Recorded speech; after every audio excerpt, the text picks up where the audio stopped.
자, 이제 두 번째 세션을 시작하겠습니다.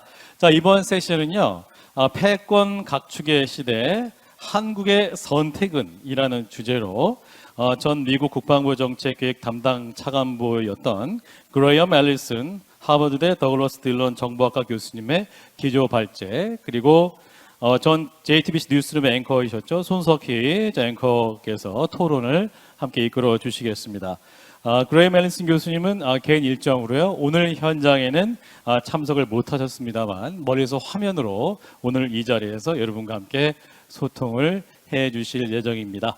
자, 그럼 그레이엄 앨리슨 교수님을 한번 인사로 만나보겠습니다. 앨리슨 교수님 나와 계시죠? 안녕하세요.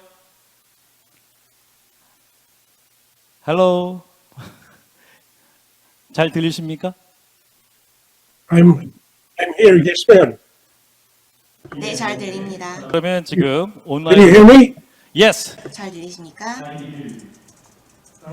예. 자, 그럼 지금부터 Well, thank you very much for the 네, 이렇게 참여할 수 있는 기회를 주셔서 감사합니다. 개인적으로 직접 함께하지 못해서 죄송합니다. 제임 맨스브리지 교수님이 저의 동료 교수님이시기도 한데요. 굉장히 활발한 토론이 이루어진 좋은 세션 잘 참관했습니다. 20분 동안 제가 발언할 수 있는 기회가 있기 때문에 두 가지 사건에 대해서 먼저 말씀을 드리고자 하는데요. 각각의 사건이 각 시대에 매우 큰 영향을 미쳤습니다. 그리고 더 큰 시작을 가져오기도 했습니다. 그리고 나서 새로운 좀 암울한 우리가 나아가고 있는 새로운 세상에 대해서 다중 위기가 공존할 그 세상에 대해서 말씀을 드리도록 하겠습니다.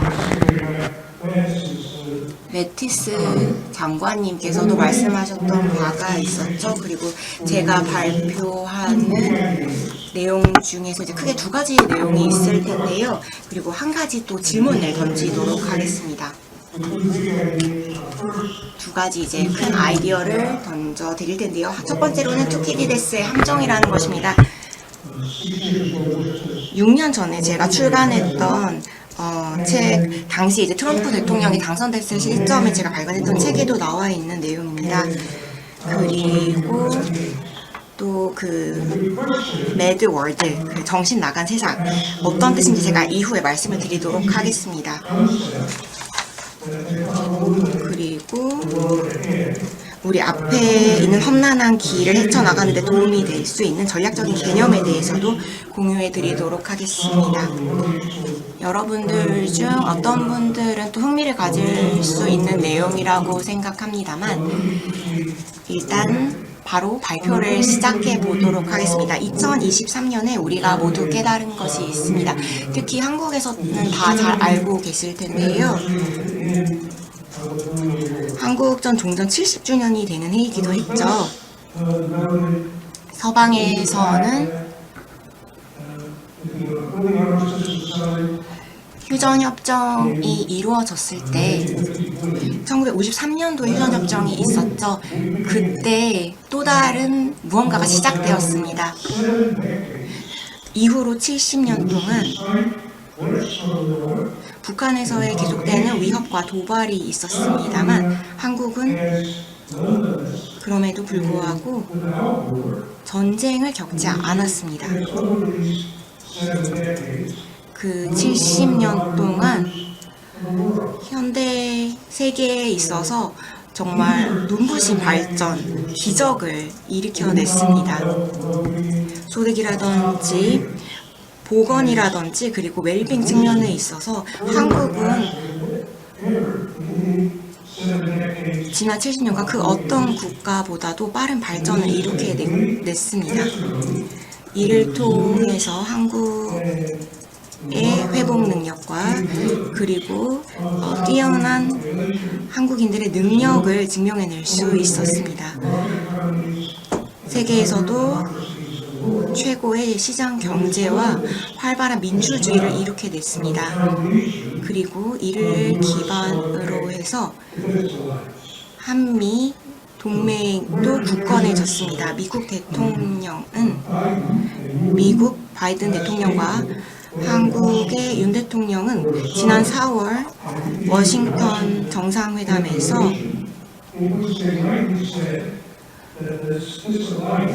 이 한미 동맹이 지난 70년간 이루어낸 그 모든 것들을 기반으로 한미 동맹은 그 어느 때보다 강력하다라고 말씀하신 바 있습니다. 그리고 백악관에서의 회담이 끝난 후 윤 대통령이 하버드 대학교에 방문해서 포럼에 참가하셨습니다. 하버드와 하버드 케네디 스쿨, 제가 또 근무하고 있는 케네디 스쿨은 굉장히 그 영광이라고 생각했습니다.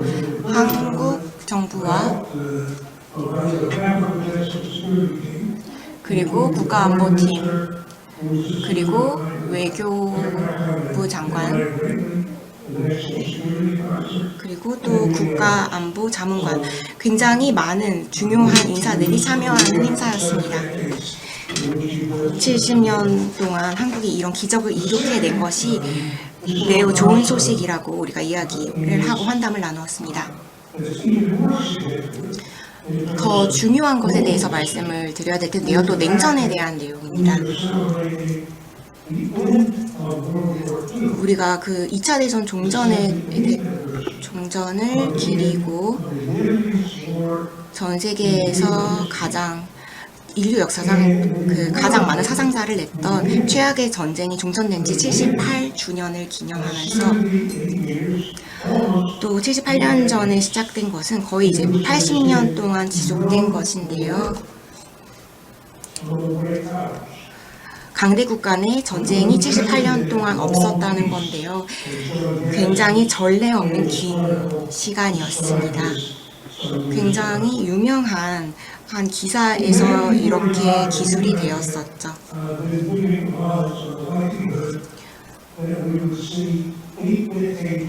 80년 동안 강대국 간 전쟁이 없는, 사실 불가능에 가까운 이러한 역사가 있었던 것입니다. 만약에 78년 동안 핵무기가 사용되지 않을 것이다 라고 누군가 이제 물어봤다면은 대부분의 사람들은 그럴 리 없다고 했겠죠. 80년 동안 오직 9개 국가만이 핵 무기를 보유하게 될 것이다 라고 하는 것도 사람들이 감히 상상하기, 예측하기 어려운 상황이었습니다. 우리가 70주년을 그리고 78주년을 기리는 해입니다. 무언가는 시작되고 무언가는 끝났죠. 분명히 우리가 감사해야 될 것이고요. 우리가 분명히 운이 좋았다고 할 수 있을 것입니다. 하지만 제가 좀 사죄의 말씀도 드려야 할 것 같습니다만, 첫 번째 제가 말씀드리고 싶은 것은 바로 올해 2023년이 특별하다는 것입니다. 그리고 70년간 뭔가가 끝났다는 것, 그것은 바로 냉전이라는 양극화된 시대에서 지난 30년간은 또 냉전 종전 후에 하나의 극으로 전 세계의 힘이, 권력이 모아졌던 시기였습니다. 이제 그 시기도 끝나가고 있다고 할 텐데요. 용감하다, 브레이브가 아니라 그레이브, 어두운 암울한 미래에 대해서 말씀드려야 할 것 같습니다. 이런 새로운 세상에서 그 매티스 전 장관님께서 말씀하신 바가 있습니다. 미국이 더 이상 군사적으로서 우위를 점하는 시대는 지나갔다.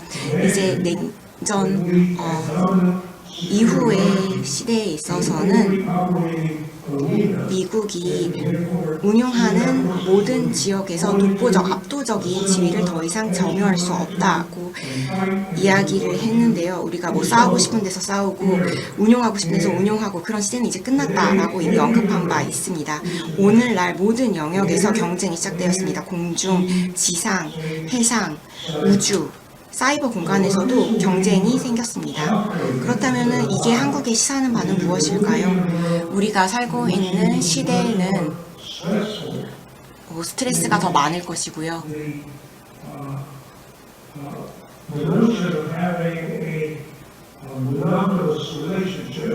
어떤 그 단일한 관계를 유지한다는 것은 어려울 것입니다.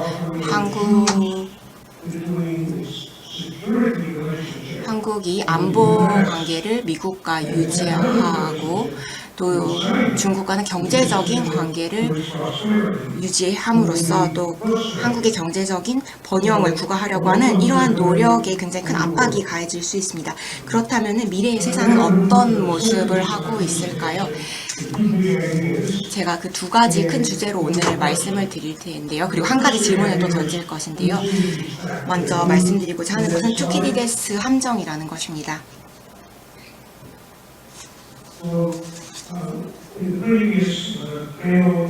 앞서서 패널 분들과 또 모더레이터님께서 500년 전의 상황을 언급을 하셨는데요. 전 2500년 전까지 여러분들을 모시고 가보도록 하겠습니다. 투키디데스는 역사라는 학문의 만든 사람입니다. 이분은 빠르게 부상하는 권력이 기존의 지배 권력을 위협할 수 있다라는 발언을 했습니다. 여러분들 안전벨트 매시기 바랍니다. 앞에 이제 큰 충돌이 있을 예정입니다.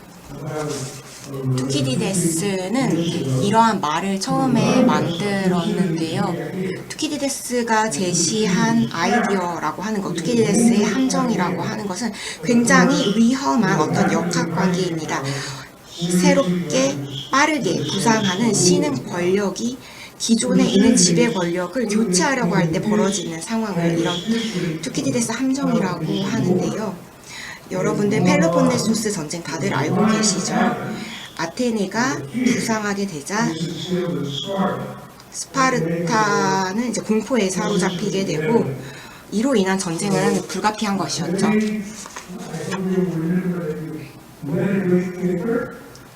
여러분들이 이제 위대한 사상가를 만나더라도 이 발음을 굉장히 좀 어려워하실 수 있는데요. 투키디데스입니다. 투키디데스가 여러분들이 이제 그 어떤 정신적으로 참고할 수 있는 부분이 될 것입니다.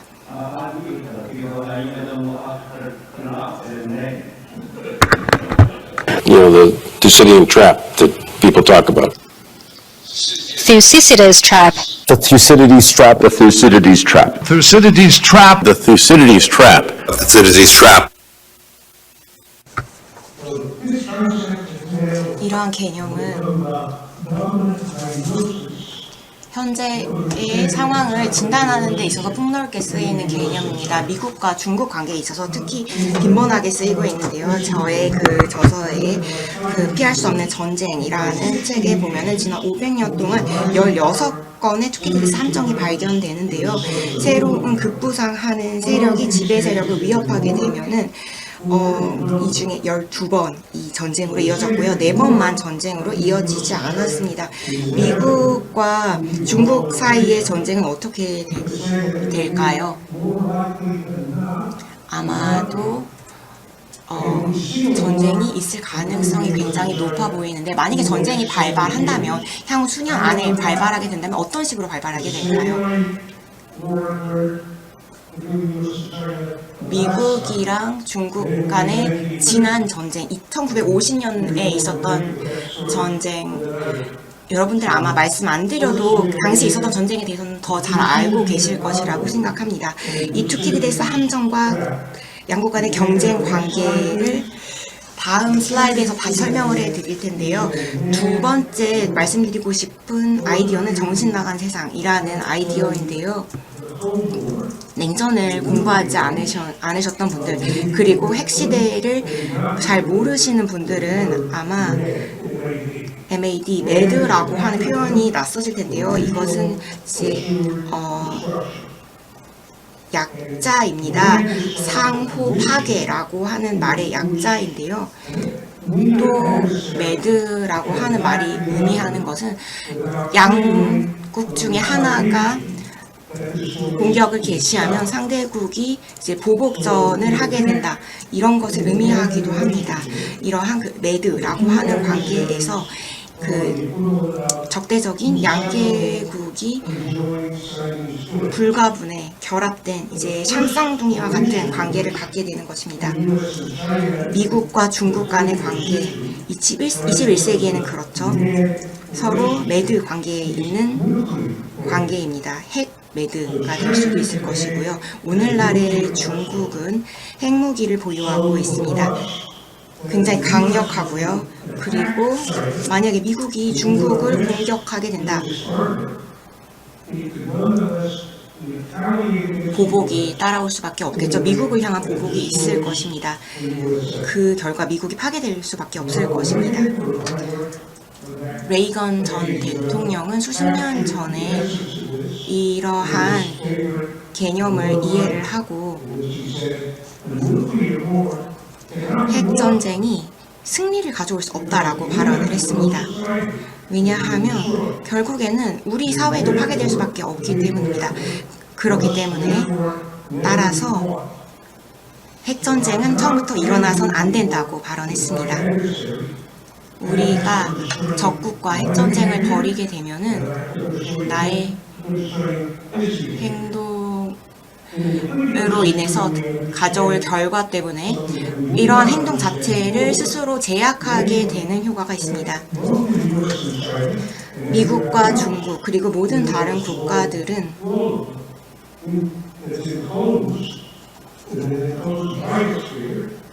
이러한 그 두려움으로 인해서 서로 이제 묶여 있습니다. 이것은 기후 문제에 있어서도 마찬가지입니다. 현재 우리는 계속 배출을 하고 있는데요. 만약에 누군가가 계속 배출을 하게 된다면 모두가 지구에서 살 수 없는 상황이 벌어지게 되는 것입니다. 미국과 중국 모두가 해결책을 찾아서 스스로 온실가스 배출을 규제할 수 있는, 제한할 수 있는 방법을 찾아야 할 것이고 전 세계의 다른 국가들도 마찬가지입니다. 그 G2가 배출하는 온실가스가 전 세계 배출되는 모든 온실가스의 50% 이상을 차지하고 있기 때문입니다. 마지막으로 또 금융과 경제적인 매드가 있을 수 있습니다. 이 분야는 굉장히 상호 의존성이 높고 서로 복잡하게 얽혀 있는데요. 금융위기가 거대 경제에서 발생한다. 예를 들면 2008년 미국의 상황을 생각해 볼 수 있을 텐데요. 전 세계적인 불황이 야기될 수 있습니다. 2008년에 미국과 중국이 서로 위기를 이해를 하고 경기 부양책을 적극적으로 시행을 했다면은 우리가 장기간의 경기 침체가 또 불황으로 이어지는 것을 방지할 수 있었을 것이라고 생각합니다. 미중 라이벌 관계는 현재 이 매드월드라고 하는 상황을 맞이하고 있고 이게 21세기의 현 상황입니다. 마지막으로 제가 여러분들께 던지고자 하는 질문입니다. 미국과 중국이 경쟁에 더 끌릴지 협력에 더 끌릴지 하느냐는 문제인데요.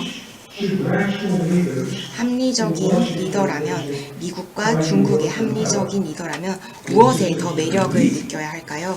경쟁일까요? 아니면 협력일까요? 만약에 여러분들이 오늘 숙제를 하나 가져가시기를 원하신다면 여러분들 종이를 한 장 꺼내 두시고요. 경쟁을 해야 하는 요인은 무엇인지 몇 개 이제 점을 한번 찍어 보시고, 그리고 역사적으로 봤을 때 양국이 경쟁해야 되는 이유가 무엇이 있을지, 그리고 협력해야 될 이유가 무엇이 있을지를 생각해 보시기 바랍니다. 다시 한번 굉장히 다양한 요인을 찾아보실 수 있을 것이라고 생각하는데요. 왜 이 양국이 협력을 해야만 하는지 많은 이유를 생각해 보실 수 있을 것입니다. 저는 여러분들이 그 협력이 필요하다라고 저에게 설득당하기를 원합니다. 그래서 이 양국이 협력의 방향으로 갈 수 있기를 바라는데요. 이 질문과 관련해서 저는 이 두 가지 모두에 대한 답변을 해야 한다고 생각하는데요. 경쟁도 해야 하고 그리고 협력도 필요하다라고 말씀드릴 수 있습니다. 전략적인 개념 또는 전략적인 프레임워크에 대해서 여러분들 모두 생각해 보시기 바랍니다. 다음 슬라이드에서 저는 이제 미국식 사고방식이 있고 그리고 중국식 사고방식이 있습니다. 이 두 가지를 합쳐서 하나의 해답을 찾을 수 있을 것이라는 생각이 듭니다. 케네디 전 대통령, 제가 지금 강의를 하고 있는 것이 케네디 스쿨이기 때문에 케네디 전 대통령을 인용을 하자면은 1963년에 쿠바 미사일 사태가 있을 때 이런 말씀을 하셨습니다. 수십만의 사람들이 핵 무기로 인해서 희생될 뻔했는데요. 당시의 케네디 대통령은 교훈을 얻었고 이러한 결론을 내렸습니다. 냉전 전략을 따르고 있었던 케네디 전 대통령은 그러한 전략이 충분치 않다는 것을 깨닫게 되었고, 한 외교 관련한 연설에서 본인이 암살당하기 5개월 전 진행했던 연설에서 우리가 완전히 차이를 극복할 수는 없다. 하지만 최소한 다양성이 존재할 정도의 안전한 세상을 만들 수는 있다. 우리가 미국이 이끄는 자유 세상으로 나갈 수도 있고 소련이 이끄는 악의 세상으로 나아갈 수도 있다. 왜냐면 우리가 모두 지구라는 작은 별에 함께 살면서 같은 공기를 마시고 있고 우리 모두 아이들의 미래를 소중히 여기고 있다. 그리고 우리 모두 언젠가는 죽게 된다라고 말했습니다. 제 그 마지막 슬라이드를 보시면은요, 수천 년 전 중국에서도 마찬가지 개념이 이미 있었습니다. 송나라와 요나라가 송나라는 요나라를 완전히 무찌를 수 없었기 때문에 1005년에 화의를 맺게 되는데요. 바로 이제 그 경쟁성 화반이라고 하는 것을 양국 간에 수립하게 됩니다. 서로 이제 라이벌뿐만 아니라 파트너로 대하게 되는 것이죠. 이를 통해서 평화의 시대가 열리게 되는데 수백 년간, 120년간 평화의 시대가 열리게 됩니다.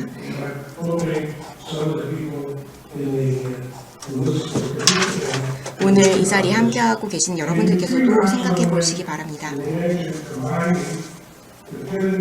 케네디의 그러한 아이디어와 그리고 송나라의 그러한 사상을 합쳐서 우리가 어떤 전략적인 미래를 향한 지침을 생각해 볼 수 있을지 생각해 보시기 바랍니다.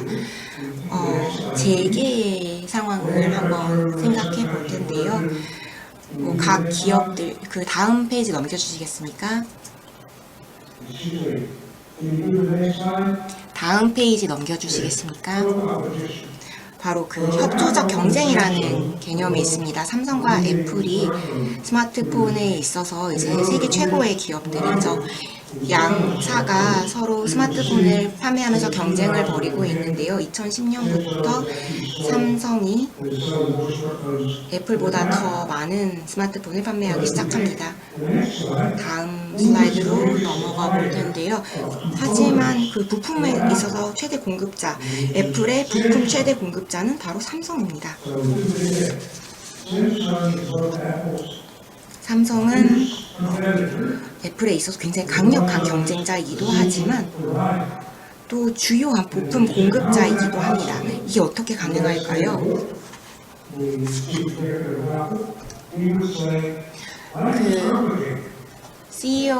애플의 CEO는 이렇게 말합니다. 이게 어떻게 가능하냐는 질문에 인생이라는 게 원래 복잡하지 않느냐고 답변을 했었는데요. 우리가 협력을 하고 또 경쟁을 하고 이러한 과정에서 전략적인 개념을 통해서 역사를 지속해 나가는 것이 가능하다고 생각합니다. 그리고 한국 역사에 있어서도 이것이 가치 있는 해답이 될 수 있을 것이라고 생각합니다. 또 우리가 전 세계에 있는 다른 곳에서 있었던 역사상의 사건들을 통해서도 우리가 좋은 아이디어를 얻을 수 있을 것이라고 생각하는데요. 투키디데스 함정과 그리고 양국 간의 경쟁, 그리고 우리가 마주하고 있는 앞에 있는 미래의 도전 과제들, 그리고 전략적인 개념을 찾아야 하는 필요성, 우리가 굉장히 서로 경쟁을 하면서도 강력한 협업도 해야 된다는 것을 의미할 것입니다. 여러분 감사합니다. 네, 감사합니다. 그레임 앨리슨 교수님의 강연이었고요. 예, 바로 이어서 손석희 전 JTBC 뉴스룸 앵커님을 모시고 두 분의 토론을 듣도록 하겠습니다. 현재 그 그레임 앨리슨 교수님의 PC 세팅이 11시 5분까지 되어 있어서 시간 관리도 유념해서 진행해 주시면 감사하겠습니다. 손석희 앵커님 나오셨습니다. 박수로 환영해 주십시오.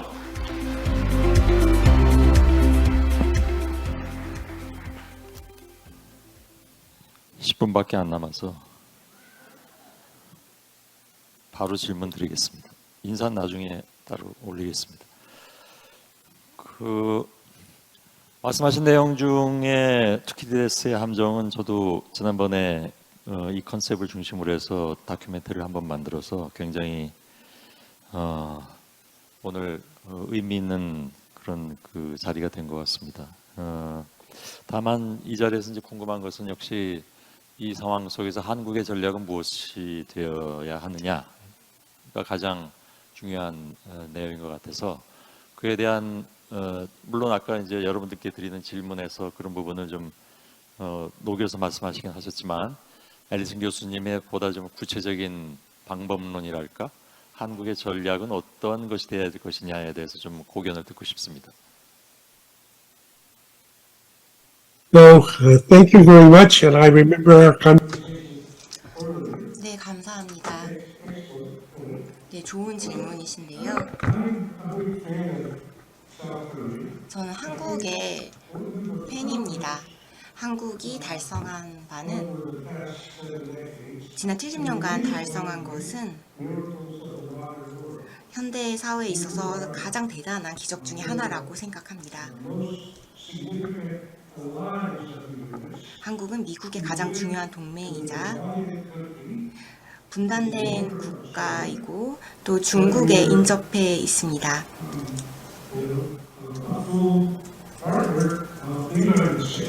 또 미국의 파트너 국가이기도 합니다. 그렇기 때문에 한국이 이러한 그 미중이 선택한 어떤 전략의 대상에 그칠 이유는 없다고 생각합니다. 한국은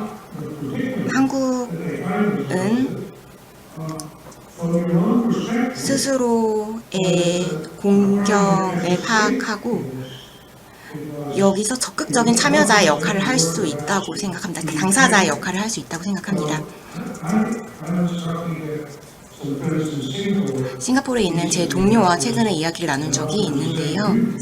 그분도 동일한 의견을 내놓았습니다. 싱가포르이 한국처럼 중국이나 미국처럼 긴밀하게 이렇게 강대국들과 엮여 있는 것은 아니지만 작은 국가라고 해서 작은 아이디어만 가질 필요는 없다는 것입니다. 굉장히 전략적인 통찰력을 갖고 큰 문제들에 접근할 수 있다는 거죠. 더 명확하고 더 날카롭게 미 정부라든지 러시아 정부, 중국 정부에 있는 사람들에게 의견을 내놓을 수 있는 것입니다. 한국이 가진 기회는 뭐 개념적으로나 그리고 전략적으로 이 문제에 대해서 고민해보고 우리가 살고 있는 세상은 굉장히 복잡한 세상입니다. 한국은 분단 국가이고 그리고 주변 이웃들이 좀 특이합니다. 그리고 핵보유국들이기도 하고요. 그리고 미국으로는 조약으로 묶여 있는 국가인데요. 안보를 위해서 미국이 중요하고 또 경제적으로는 중국이 있어야만 번영을 또 구가할 수 있는 상황입니다. 한국이 처해 있는 상황은 굉장히 다차원적이고 복잡합니다. 이게 어떤 흑백 논리로 해결할 수 없는 상황인 거죠. 그렇기 때문에 한국은 맹수들과 섞여서 사는 것에 더 익숙해져야 할 것입니다. 익숙하죠, 한국은. 지난번에 사전에 주신 답변에서 지난번에 있었던 그 한미일 정상회담을 높이 평가하셨고 또 그런 와중에 북중러는 그러니까 북한, 중국, 러시아는 굉장히 또 결석이 강화되는 그런 현상을 보이고 있습니다. 근데 이런 어찌 보면 양쪽에서 굉장히 양극화되는 상황 속에서 아까 말씀하신 대로 한국 정부가 중국이나 러시아에 보다 강한 어떤 자신의 이해관계를 반영시킬 수 있는 발언을 할 수 있을 것이냐, 한다면 그것이 통할 것이냐에 대해서 낙관적으로 보시나요?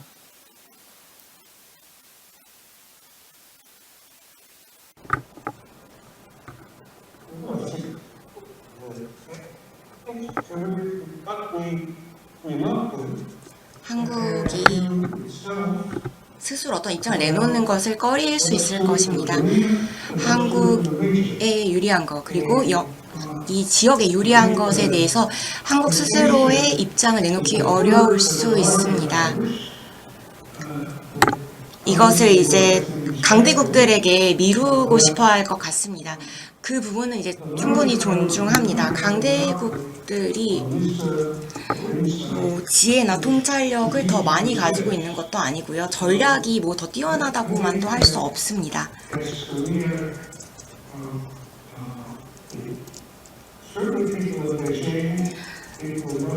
중국이라든지 러시아 같은 국가들이 한국이 이렇게 눈부신 발전을 거둔 것에 대해서 분명히 깊은 인상을 받았을 것입니다. 한국은 전 세계적으로 선진 경제이고 또 기술 강국입니다. 그리고 민주주의도 굉장히 활발한 국가입니다.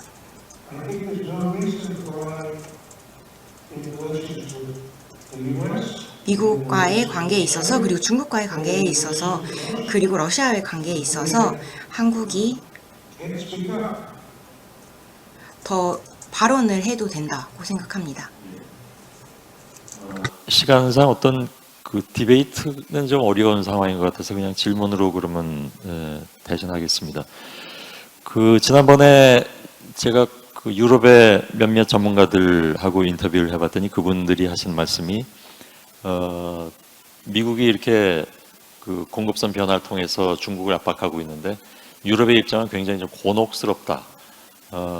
왜냐하면 잘 아시는 것처럼 특히 이제 경제적으로 굉장히 밀접하게 연관이 돼 있어서 이런 상황이 굉장히 곤혹스럽다. 그런데 예를 들어서 투키디데스의 함정을 말씀하셨지만 그런 상황이 실제로 어느 곳에선가 일어난다면 그것을 막을 수 있는 세력도 필요한 것이 아니냐. 그것은 유럽과 그러니까 그 미국과 중국을 제외한 유럽과 다른 나라들, 여기서 다른 나라들이라 하면 한국도 포함이 되는데 이른바 이제 신흥 세력들을 얘기하는 거겠죠. 그러니까 유럽과 다른 신흥 세력들이 하나의 연대체를 만들 수 있지 않느냐라는 얘기를 했는데 사실은 그 구체적인 방법론을 질문하는 저도 모르겠고 답변하는 그분들도 정확하게 답변을 잘 못하시는 것 같아서 좀 답답했던 경험이 있습니다. 혹시 그에 대한 견해를 여쭤봐도 될까요? Well, that's a good question. So the 네, 좋은 질문이십니다. 대부분의 유럽에 있는 지도자들이라든지 아니면 사상가들에게 질문을 한다면 한국이나 유럽에서 이런 질문을 한다면은 방금 말씀드렸던 싱가포르에 계시는 분들께 질문을 한다면은 전 세계 대부분의 국가에 있는 분들이 이렇게 말씀을 하실 겁니다. 미중이 최대 강대국이고 만약에 양국 간에 전면전이 벌어진다면은 세계대전으로 이어질 것이고 이들에게도 파괴적인 결과가 있을 수밖에 없을 것이다 라고 말할 것입니다. 그렇지만 우리가 무엇을 할 수 있을 것인지 우리가 이런 전쟁의 가능성을 줄이기 위해서 무엇을 할지에 대해서 이야기하는 것은 주저합니다. 만약에 미중 간 전쟁이 향후 몇 년 안에 발발하게 된다면은 가장 위험한 도화선이 되는 것은 아마 타이완이 될 텐데요. 굉장히 수십 가지의 시나리오를 생각해 볼 수 있을 것입니다. 이 어떤 시나리오에서도 미국도 중국도 일방적으로 승리하지 않습니다. 아니면 한국전이 발발하거나 그 세계대전이 발발한 상황들을 생각해 본다면은 참전 국가들 혹은 전쟁을 참전한 국가들 중에 전쟁을 처음부터 의도한 국가는 없습니다. 비고의적으로 의도하지 않게 전쟁으로 이어졌던 거죠. 예를 들면 나치가 어떤 행동을 취했을 때 여기에 대한 어떤 반응을 하는 것, 이런 것들이 전 세계를 전쟁의 나락으로 떨어뜨린 것입니다. 1950년으로 돌아가 보겠습니다. 만약에 당시 마오쩌둥을 만나서 나 좋은 생각이 있습니다. 미국과 전쟁을 한번 벌여보면 어떨까요? 라고 말한다면 마오쩌둥이 정신 나간 소리 하지 말라고 했겠죠.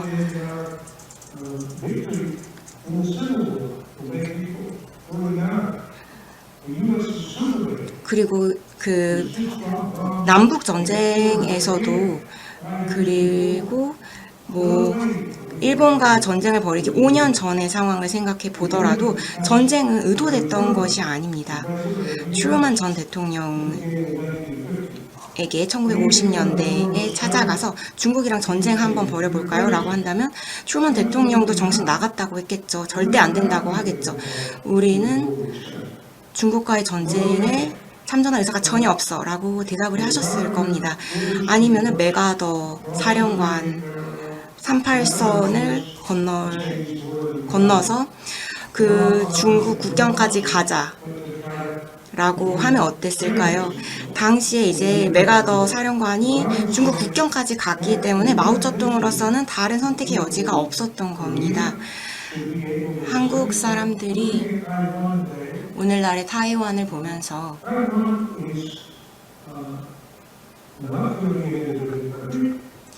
타이완이 독립국가가 되지 않을 것이다. 타이완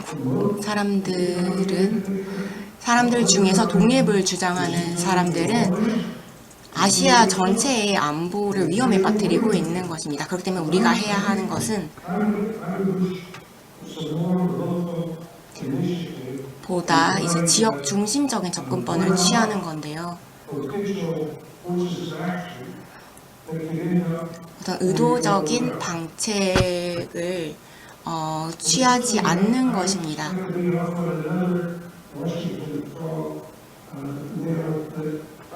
그리고 제가 11시까지만 오늘 참여를 하기로 했는데요. 또 워싱턴과 또 하나 그 전화 연결이 예정되어 있기 때문에 오늘 직접 참여를 못하고 또 제 발언도 여기서 마무리해야 되는 점 양해 부탁드립니다. 예, 잘 들었습니다. 저한테 5분만 시간을 주시면. 예. 제가 어제 허리를 삐끗해가지고 놓친 애가 다 됐습니다.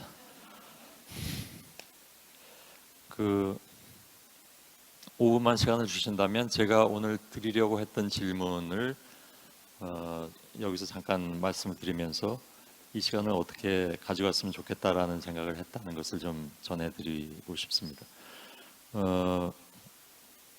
사실 저희가 있는 여기 준비하는 그 과정에 이틀 전인가요? 3일 전에 가자지구 사태가 터져서 그 이후의 세계는 어떻게 될 것인가 하는 것도 궁금했고요. 그리고 우크라이나 전쟁 이후에 다음 차례는 지금 앨리슨 교수께서 말씀하신 것처럼 타이완이 될 것이다라는 얘기들도 많이 있어서 그에 대한 얘기를 좀 더 나누고 싶었는데 그에 대한 말씀은 지금 어느 정도는 해주신 것 같습니다. 그런데 제가 이 문제로 타이완을 방문해서 그 언론 포럼이었는데 주로 중국 문제가 많이 나왔었습니다. 그래서 그때 당연히 투키디데스의 함정 얘기도 나왔고 제가 거기서 발표했던 내용도 타이완이 과연 투키디데스의 함정이 될 수 있을 것인가, 되고야 말 것인가 하는 질문이었는데 그 부분에 대해서 타이완의 언론인들이 굉장히 민감하게 반응을 했습니다. 그래서 그때도 근데 지금과 똑같이 이런 포럼은 늘 그렇습니다만 시간이 모자라잖아요. 그래서 토론을 하려다가 못한 상황이 발생을 했는데 타이완의 전부는 아니겠지만 일부의 언론인들은 그런 생각을 가지고 있더군요. 그러니까 타이완을 매우 위험 지역으로 평가하는 것은 언론이 몰아간 측면도 있다라고 얘기를 하고 있었습니다. 사실 조금 당황하게 됐습니다. 왜냐하면 저도 언론에 속한 사람이고 그런 보도들을 많이 했기 때문에. 그런데 특히 서방의 언론들이 몰아간 측면이 굉장히 많이 있다. 그러니까 그런 타이완 전쟁의 어떤 위험성에 대해서는 그런 것도 질문을 드리고 싶었습니다. 그리고 아까 잠깐 질문에 녹이긴 했습니다만 한미일 공조가 지금 굉장히 강화되고 있고 동시에 북중러 공조도 더 강화되고 있는 상황에서 이러한 흐름이 맞는 것이냐, 그러니까 한국의 안전을 위해서라면 그에 대한 의무는 아마 많은 분들이 가지고 계시기도 하고 또한 또 반대편에서는 지금의 윤석열 정부의 방향이 맞다고 생각하시는 분들도 계시겠죠. 근데 그에 대한 그냥 제 생각인지 모르겠지만 오늘 말씀하신 것에서 정확한 답은 못 얻지 않았나라고 저는 생각을 합니다. 그건 보다 디베이트 통해서 해결했으면 좋았을 텐데 역시 좀 아쉬운 측면이 있고요. 그리고 중국 같은 경우에 지난 25년 이상 세계화에 큰 혜택을 받은 나라이기도 하죠.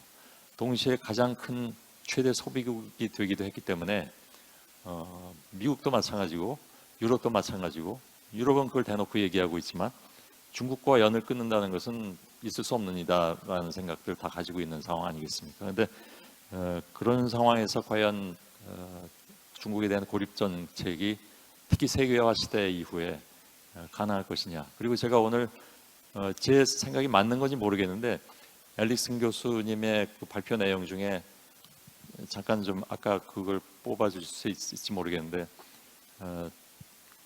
15세기 이후에 실제로 투키디데스의 함정에 의해서 전쟁이 일어났던 예를 보면 매우 단순한 생각인데 저의 단순한 생각인데 적어도 15세기 이후에 계속 전쟁으로 발전을 했습니다. 그 결과가. 그런데 냉전 이후에는 실제로 미중 간 혹은 다른 강대국들 간의 전쟁으로 발전한 예가 조금 줄어드는 거를 저만 봤나요? 제가 이거 너무 순진하게 생각한 건지 모르겠는데 그건 왜 그럴까를 그냥 생각을 해보자면 아마도 중세나 아니면 냉전 이전의 시대에 있어서 어떤 그 단순한 단순하다고 얘기하면 안 되지만 특히 세계화 이후에 매우 복잡해진 다변화된 어떤 변수들 같은 것들, 쉽게 전쟁으로 들어갈 수 없는, 국지전은 몰라도 큰 전쟁으로 갈 수 없었던 그런 다른 변인들이 있지 않았을까. 그래서